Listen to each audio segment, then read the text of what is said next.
मुंबई का बीएमसी चुनाव बहुत ही महत्वपूर्ण होता है और किसी विधानसभा चुनाव से कम नहीं माना जाता है। ऐसा इसलिए भी कहा जाता है क्योंकि इस चुनाव पर राजनीतिक पार्टियां जो हैं वो पूरी तरह से नजरें टिकाए बैठी रहती हैं। कहा यह भी जा रहा है कि इस चुनाव में जो भी बाजी मारेगा वही आगे का चुनावी बाजीगर भी कहलाएगा, क्योंकि विधानसभा चुनाव जो है वो भी कोई बहुत दूर नहीं है। तो बीएमसी चुनाव के परिणाम जो है वो विधानसभा चुनाव के परिणामों को प्रभावित करते हैं।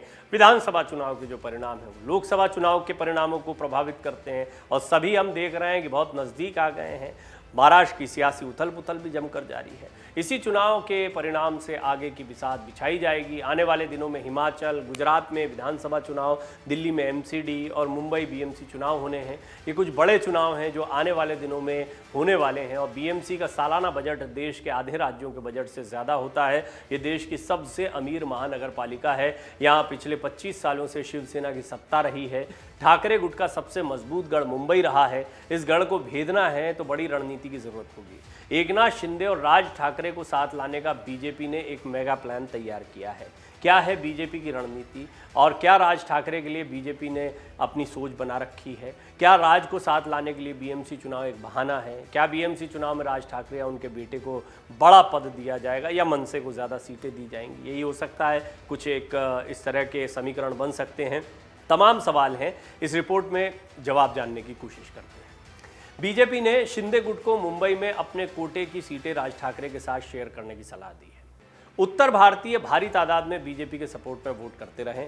ऐसे में बीजेपी के लिए सही नहीं है कि वो खुलकर राज ठाकरे की पार्टी एमएनएस के साथ गठबंधन करे और अपनी सीटें उनके लिए कुर्बान करे। इसलिए बीजेपी राज ठाकरे के साथ खुलकर आने के बजाय गुप्त गठबंधन ही करना चाहती है। इसलिए जो जानकारियां सामने आ रही हैं उनके मुताबिक बीजेपी शिंदे गुट के लिए करीब 85 से 95 सीटें छोड़ने जा रही है। बीजेपी का प्लान है कि शिंदे गुट राज ठाकरे के साथ गठबंधन करें और अपने हिस्से की सीटें राज ठाकरे की पार्टी के साथ शेयर करें। जहां राज ठाकरे की पार्टी की जड़ें मजबूत हैं वहां शिंदे गुट उनके लिए सीटें छोड़ दें। मुख्यमंत्री बनने के बाद एकनाथ शिंदे की राज ठाकरे के साथ 4 बार मुलाकात हो चुकी है। इस बार बीजेपी का लक्ष्य हर हाल में बीएमसी में अपना मेयर बनाना है। बीजेपी कार्यकर्ता काम पर जुट चुके हैं। दही हांडी हो, गणेशोत्सव हो, नवरात्रि हो, दिवाली हो, अपने अपने क्षेत्रों और वार्डों में बीजेपी नेता लगातार कार्यक्रम आयोजित कर रहे हैं, शक्ति प्रदर्शन कर रहे हैं। इस दौरान अलग अलग वार्डों में बीजेपी अपना अंदरूनी सर्वे करवा रही है। जहां पकड़ कम नजर आ रही है वहां सहयोगी उम्मीदवारों को जितवाकर अपना सपोर्ट बेस बढ़ाने की तैयारी की जा रही है। लेकिन उद्धव ठाकरे गुट के सामने शिंदे गुट की दिक्कत यह है कि 55 विधायकों में से 40 और 18 सांसदों में से 12 को साथ लाने के बावजूद वो ठाकरे के मुंबई गढ़ को नहीं भेद पाए। एक कॉरपोरेटर श्वेता मात्रे को छोड़ दें तो मुंबई में ठाकरे गुट के नेता और कार्यकर्ता उद्धव के साथ बने रहे हैं। शिंदे की पकड़ मुंबई से सटे ठाणे में है। मुंबई में तो वो खुद इस बार अपनी ताकत आजमाने में लगे हैं और अपनी ज़मीन तैयार करने की तैयारी में लगे हैं। मुंबई में मराठी मानुष आज एक तरह से अल्पसंख्यक बन चुका है। मुंबई में अब ज़्यादातर लोग गैर मराठी हैं। मारवाड़ी, गुजराती, उत्तर भारतीय वोटर्स पर बीजेपी की पकड़ मजबूत है। लेकिन मराठा होने के बावजूद मराठी मानुष ठाकरे की बजाय बड़ी तादाद में एकनाथ शिंदे का साथ देगा, इसका भरोसा कम है। बीजेपी की बात भी करें तो भले ही मुंबई बीजेपी अध्यक्ष आशीष शेलार खुद मराठा हैं, लेकिन उनकी छवि भी महाराष्ट्र और मराठा कॉज के लिए फाइट करने वाले नेता के तौर पर नहीं है। वो बीजेपी के नेता के तौर पर ज़्यादा पहचाने जाते हैं। ऐसे में कोई मराठी वोटों पर अपना असर रखता है तो वो राज ठाकरे हैं। निश्चित ही मराठी वोट बैंक में सेंध लगाकर बीजेपी को फायदा पहुंचा सकते हैं। शिंदे गुट भी एक से भले 2 बनकर अपनी पार्टी की ज़मीन मुंबई में भी तैयार करने की उम्मीद लगा सकते हैं। राज ठाकरे की सबसे बड़ी दिक्कत यह है कि उनके व्यक्तिगत करिश्मे और भाषण का जादू और असर तो काफ़ी है, लेकिन उनकी पार्टी का संगठन मजबूत नहीं है।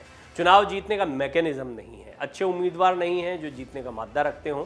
ठाकरे के पास बीएमसी की 25 सालों से सत्ता है, यानी चुनाव लड़ने के लिए पैसा और अन्य संसाधन हैं। राज ठाकरे कभी सत्ता में आए ही नहीं। ऐसे में अगर उनके साथ बीजेपी और शिंदे गुट की ताकत जुड़ जाए तो उनका करिश्मा सिर्फ मैदानों में नहीं मतपेटियों में भी दिखाई देगा और उन्हें कुछ सीटें जिताने में मददगार होगा। अब राज ठाकरे आसानी से मानते भी नहीं हैं।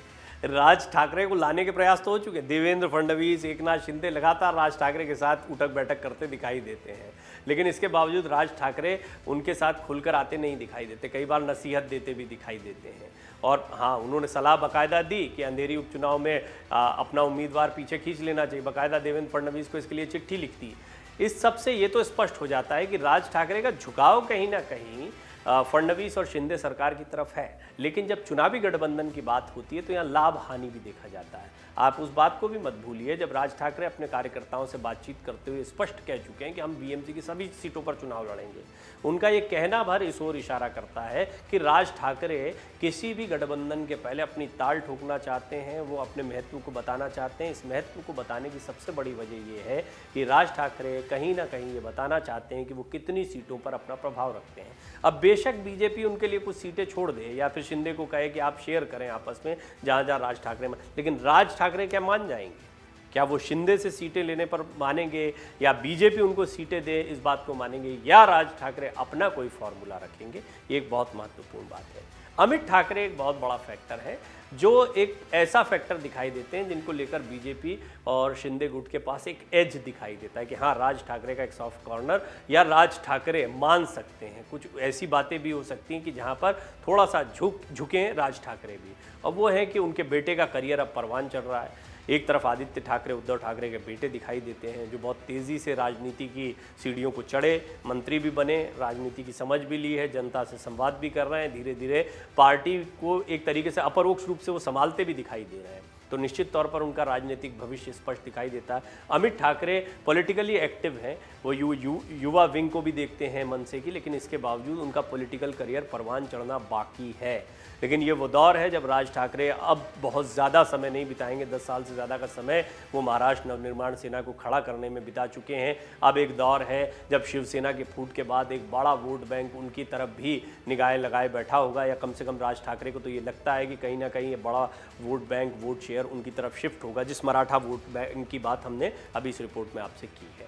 तो देखना होगा कि राज ठाकरे क्या फॉर्मूला सुझाते हैं, बीजेपी को वो कितना मुफीद लगता है, या बीजेपी जो फॉर्मूला सुझाती है वो राज ठाकरे को कितना जचता है। देखना होगा किस तरीके से अमित ठाकरे को बीजेपी और शिंदे गुट फायदा पहुंचा सकते हैं, राज ठाकरे को कितना सही लगेगा। बहुत सारी बातें, बहुत सारे सवाल हैं, लेकिन एक बात स्पष्ट हो गई है कि बीजेपी और शिंदे को उद्धव ठाकरे से टकराने के लिए राज ठाकरे की ज़रूरत है। हमने आपको पहले भी कई रिपोर्ट्स में बताया कि ठाकरे सरनेम बहुत महत्वपूर्ण है। शिंदे अपने दम पर शिवसेना का वोट बैंक अपने साथ ले आए, इसके बहुत कम चांसेस दिखते हैं। निश्चित तौर पर इसीलिए दशहरा रैली जो बीकेसी मैदान में हुई थी, वहाँ भी आपको ठाकरे परिवार के बहुत सारे सदस्य एक साथ उनके मंच पर देखने को मिले थे। वजह ठाकरे सरनेम दिखाना है, ठाकरे उनके साथ है। लेकिन ये सारे, चाहे जयदेव ठाकरे हों, स्मिता ठाकरे हों, निहार ठाकरे हों, इनमें से कोई भी ठाकरे ऐसा नहीं है जो राजनीति में वो मकाम हासिल कर पाया हो जो उद्धव के पास है, आदित्य के पास है, या फिर राज ठाकरे के पास है। तो राज ठाकरे वो चेहरा दिखाई देते हैं जो बीजेपी और शिंदे गुट को कहीं ना कहीं फायदा पहुंचा सकते हैं। अब राज ठाकरे किन शर्तों पर मानते हैं, बीजेपी कितना झुकती है, ये सारी देखने वाली बात है।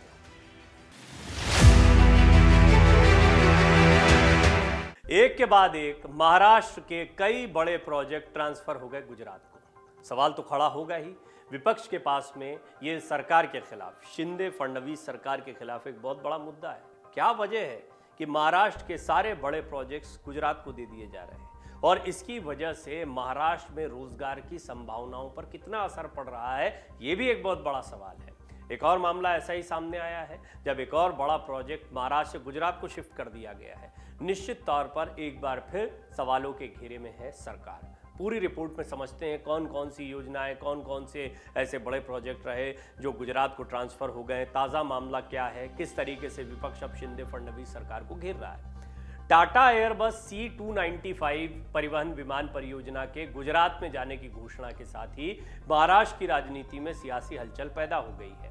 इस तरह अब तक 4 बड़े प्रोजेक्ट महाराष्ट्र से गुजरात शिफ्ट हो चुके हैं। साफ है, लाखों नौकरियां राज्य से निकलकर गुजरात चली गई। इस मुद्दे को लेकर शिंदे फडणवीस सरकार के खिलाफ विपक्ष बहुत आक्रामक हो गया है। वहीं इस पर शिवसेना उद्धव बालासाहब ठाकरे गुट के नेता आदित्य ठाकरे ने उद्योग मंत्री उदय सामंत से इस्तीफे की मांग की है, लेकिन मंत्री उदय सामंत ने कहा है कि इससे शिंदे फडणवीस सरकार का कोई लेना देना नहीं है। गुरुवार को आदित्य ठाकरे ने एकनाथ शिंदे के नेतृत्व वाली सरकार की खिंचाई की और पूछा कि जो परियोजना महाराष्ट्र में आने वाली थी वो पड़ोसी राज्य में क्यों चली गई। उन्होंने शिंदे सरकार पर राज्य की प्रगति के बारे में गंभीर नहीं होने का आरोप लगाया और राज्य के हितों की रक्षा करने में विफल रहने के लिए उनकी आलोचना भी की। आदित्य ठाकरे की इस प्रतिक्रिया पर महाराष्ट्र में सत्तारूढ़ भारतीय जनता पार्टी ने यह कहते हुए जवाब दिया कि पिछली महाविकास आघाड़ी सरकार ने प्रस्तावित परियोजना का पालन करने के लिए कुछ नहीं किया। रक्षा मंत्रालय ने गुरुवार को कहा कि एयरबस और टाटा समूह का एक संघ गुजरात के वडोदरा में भारतीय वायुसेना के लिए C-295 परिवहन विमान का निर्माण करेगा। रक्षा मंत्रालय ने इस परियोजना के लिए 22,000 करोड़ रुपए की घोषणा की है। इसके तहत एक निजी कंपनी द्वारा पहली बार भारत में एक सैन्य विमान का उत्पादन किया जाएगा। प्रधानमंत्री नरेंद्र मोदी रविवार को प्रमुख यूरोपीय रक्षा कंपनियों और भारतीय समूह के निर्माण केंद्र की आधारशिला रखेंगे, जिसे घरेलू एरोस्पेस क्षेत्र के लिए एक प्रमुख बढ़ावा देने के रूप में देखा जा रहा है। इस साल सितंबर में सीएम शिंदे के वफादार उदय सामंत, जो वर्तमान में उद्योग मंत्री हैं, ने कहा था कि टाटा एयरबस विमान निर्माण परियोजना महाराष्ट्र के विदर्भ क्षेत्र में नागपुर के पास में आएगी। और पुणे जिले की शिरूर तहसील में पत्रकारों से बात करते हुए आदित्य ठाकरे ने अब इस पर सवाल पूछ दिया कि क्या राज्य सरकार जवाब देगी कि ये परियोजनाएं क्यों बाहर जा रही हैं। उन्होंने कहा कि ये चौथी परियोजना है जो राज्य में राजद्रोही सरकार के सत्ता में आने के बाद से महाराष्ट्र से दूर हो गई है। वो हमेशा दावा करते हैं कि उनके पास डबल इंजन वाली सरकार है। हालांकि केंद्र सरकार का एक इंजन काम कर रहा है, लेकिन राज्य सरकार का इंजन फेल हो गया है। ठाकरे भारी बारिश की वजह से किसानों को हुए नुकसान का जायजा लेने के लिए शिरूर पहुंचे थे। उन्होंने कहा कि उनके पिता उद्धव ठाकरे के नेतृत्व वाली पिछली एनडीए सरकार महामारी के दौरान भी राज्य में निवेश लाने में कामयाब रही थी, लेकिन ये सरकार ऐसा करने में विफल रही है। उन्होंने आरोप लगाया कि सीएम शिंदे नियमित रूप से दिल्ली जाते हैं, लेकिन वो वहां अपने लिए जाते हैं, महाराष्ट्र के लिए नहीं। मैंने उन्हें यह कहते हुए कभी नहीं सुना कि टाटा एयरबस परियोजना महाराष्ट्र में आनी चाहिए। Vedanta, Foxconn, blood drug park, medical device park और अब टाटा एयरबस समेत सभी परियोजनाएं गुजरात में चली गई हैं। उन्होंने कहा कि वो इस बात से दुखी नहीं है कि परियोजनाएं किसी और राज्य में जा रही हैं। उन्होंने कहा कि सवाल ये है कि ये हमारे राज्य में क्यों नहीं आ रही हैं। पिछले कुछ दिनों से अन्य राज्यों के मुख्यमंत्री महाराष्ट्र आ रहे हैं और यहीं के स्थानीय उद्योगपतियों से बातचीत कर निवेश की मांग कर रहे हैं, लेकिन हमारे मुख्यमंत्री दिल्ली जा रहे हैं और वो अपने लिए ऐसा कर रहे हैं, राज्य के लिए वो कुछ नहीं कर रहे हैं। वर्ली विधायक ने कहा कि महाराष्ट्र में बड़े और छोटे प्रोजेक्ट योग्यता के कारण आते थे, लेकिन आज योग्यता होने के बावजूद ये परियोजनाएं दूसरे राज्य में जा रही हैं। वर्तमान राज्य सरकार के कारण महाराष्ट्र ने एक और परियोजना गंवा दी। ठाकरे ने आरोप लगाया कि राज्य सरकार महाराष्ट्र की प्रगति को लेकर बिल्कुल भी गंभीर नहीं है। उन्होंने राज्य सरकार से तुरंत राज्य में सूखे की घोषणा करने और किसानों को सहायता प्रदान करने को भी कहा है। आपको बता दें कि इससे पहले महाराष्ट्र से वेदांता फॉक्सकॉन परियोजना के जाने से भी यहाँ की राजनीति गर्मा गई थी। उस वक्त भी इसी तरह के सवाल खड़े हुए थे। आदित्य ठाकरे ने उद्योग मंत्री उदय सामंत पर परियोजनाओं को गंवाने का आरोप भी उस समय पर लगाया था और कहा था कि महाविकास आघाड़ी सरकार ने वेदांता फॉक्सकॉन परियोजना को लाने के लिए बहुत मेहनत की थी, लेकिन एकनाथ शिंदे सरकार की अज्ञानता ने करीब 1.7 लाख नौकरियों को खो दिया। ताइवान की इलेक्ट्रॉनिक्स निर्माण कंपनी फॉक्सकॉन और खनन समूह वेदांता ने संयुक्त रूप से गुजरात के अहमदाबाद में अब संयंत्र लगाने की योजना बनाई है। हालांकि गुजरात से पहले इस प्लांट को महाराष्ट्र में लगाया जाना था। अब अंत में वो बड़ा सवाल कि महाराष्ट्र से योजनाएं गुजरात में ही क्यों जा रही हैं, ये एक बहुत बड़ा सवाल है। इस पर राजनीति गर्मा रही। देखिए, आदित्य ठाकरे ने एक अच्छी बात ये कही कि इससे कोई दिक्कत नहीं है कि किसी और राज्य में जा रही है। देश में आ रहा है निवेश, कहीं से भी आ रहा है तो किसी न किसी राज्य का फायदा होगा।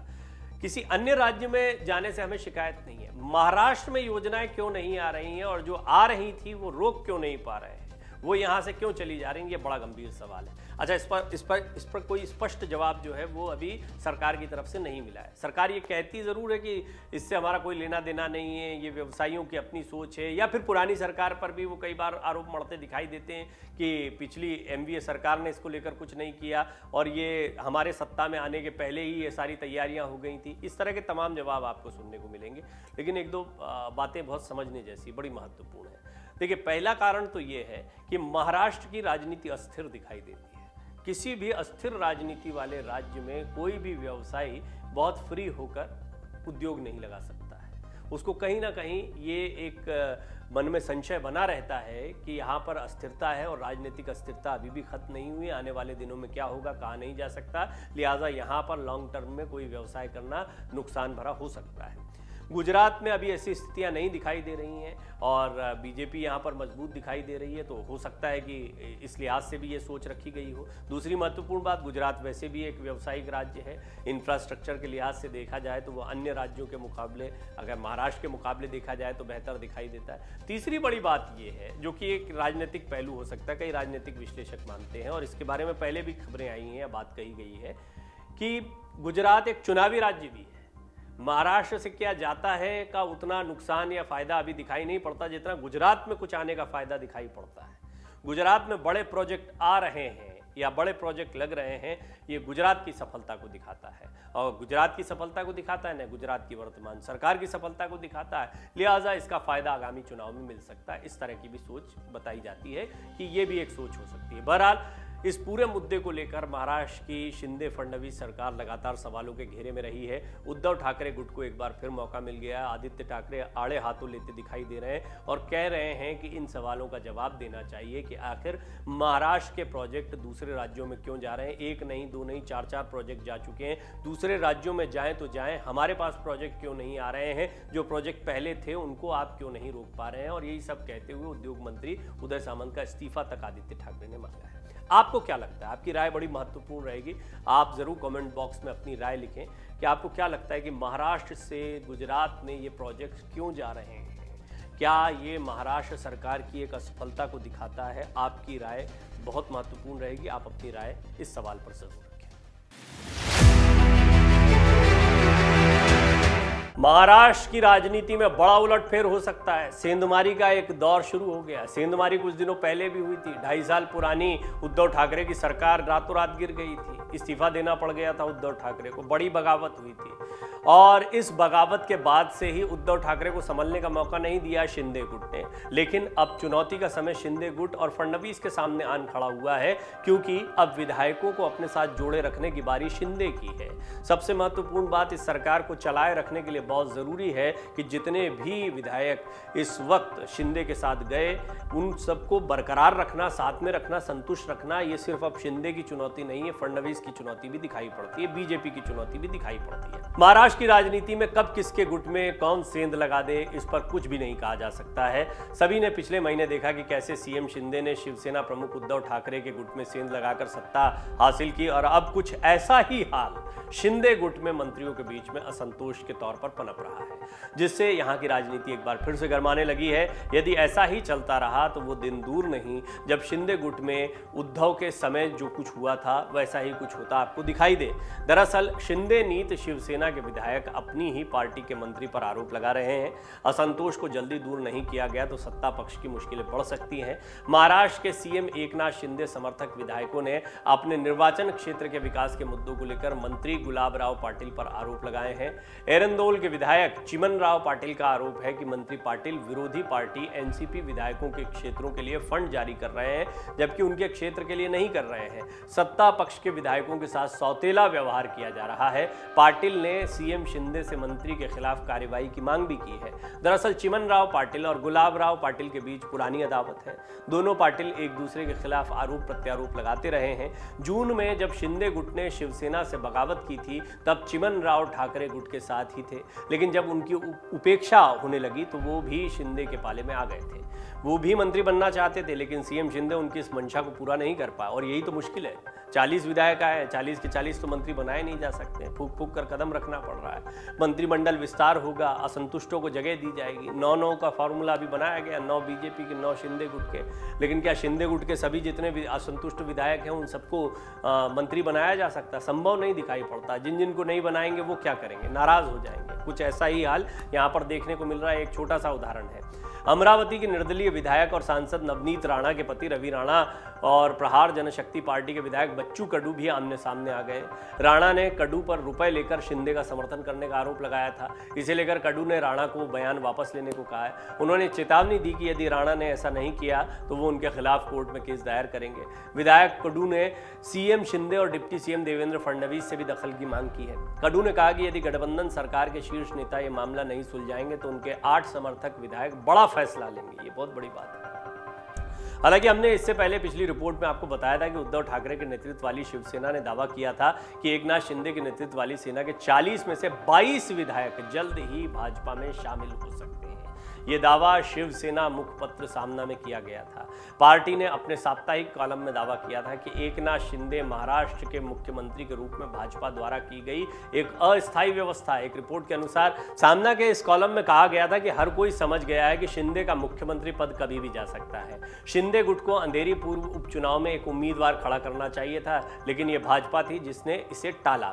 शिंदे गुट का महाराष्ट्र की ग्राम पंचायत और सरपंच चुनाव में सफलता का दावा झूठा है। शिंदे समूह के कम से कम 22 विधायक नाराज हैं।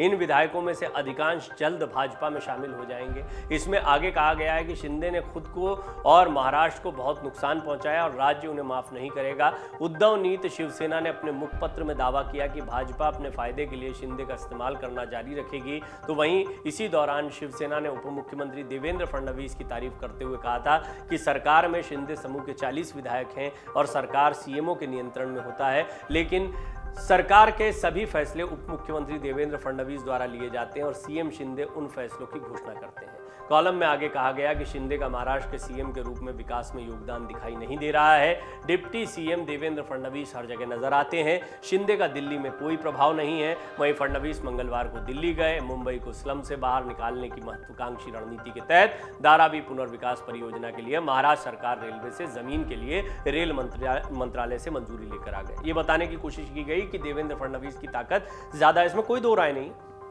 एकनाथ शिंदे को मुख्यमंत्री के तौर पर रखा भी देवेंद्र फडणवीस ने था। उससे पहले ये चर्चा बहुत स्पष्ट थी कि देवेंद्र फडणवीस ही मुख्यमंत्री बनेंगे। तो देवेंद्र फडणवीस ताकतवर है, इसमें कोई दिक्कत नहीं है या इसमें किसी को कोई संदेह नहीं है। लेकिन उद्धव ठाकरे या सामना के जरिए जो लेख लिखा गया उसमें यह बताया जा रहा है कि शिंदे की हालत जो है वो किस तरह की बनी हुई है।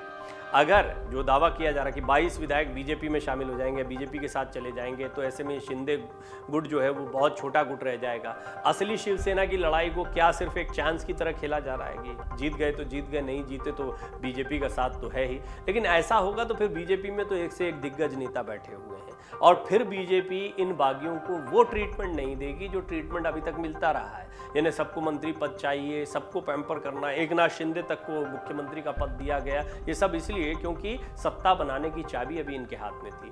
छोटे राजनीतिक दलों का भी बड़ा कद हो जाता है जब वो सरकार बनाते हैं। बिहार एक बड़ा उदाहरण है। सबसे छोटा दल है नीतीश कुमार, इसके बावजूद क्या बीजेपी यानी क्या एनडीए और क्या आरजेडी, सभी को जरूरत पड़ती है नीतीश कुमार की। सत्ता बनाने की चाबी अपने पास रखते हैं। शिंदे ने कुछ अपनी हैसियत ही अभी बनाई थी, लेकिन बगावत की वजह से।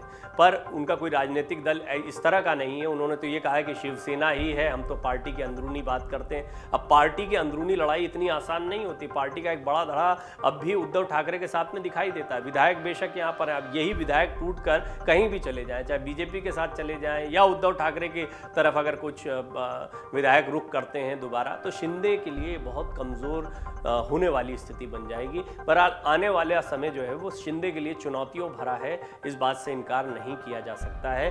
लिहाजा उद्धव ठाकरे को अब भी अपने लिए एक उम्मीद दिखाई दे रही है कि आने वाले दिनों में जो उनका धड़ा है या शिवसेना का जो गुट अब वो चला रहे हैं वो गुट मजबूत होगा। कई पुराने नेता वापसी करेंगे और वो इसको कहीं ना कहीं बीजेपी की साजिश के तौर पर भी रखने की कोशिश कर रहे हैं। उन्होंने एक ये बात तो स्पष्ट करने की कोशिश की अपने हर बयान में कि बीजेपी की ये मंशा रही कि शिवसेना खत्म हो जाए।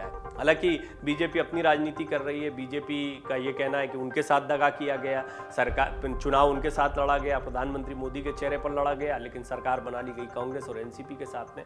दोनों के अपने अपने पहलू दिखाई पड़ते हैं, दोनों सही भी दिखाई देते हैं, लेकिन शिंदे की बगावत, इस पर एक बहुत बड़ा प्रश्न चिन्ह हमेशा से रहा है कि ये कितना सही निर्णय था या गलत निर्णय था। बहरहाल यदि अब फिर एक बार बगावत देखने को मिलती है शिंदे समूह या शिंदे के गुट में, तो निश्चित तौर पर ये एकनाथ शिंदे के राजनीतिक भविष्य के लिए भी एक बड़ा झटका हो सकता है। डाउनलोड करें अमर उजाला ऐप और पाएं खबरें लगातार।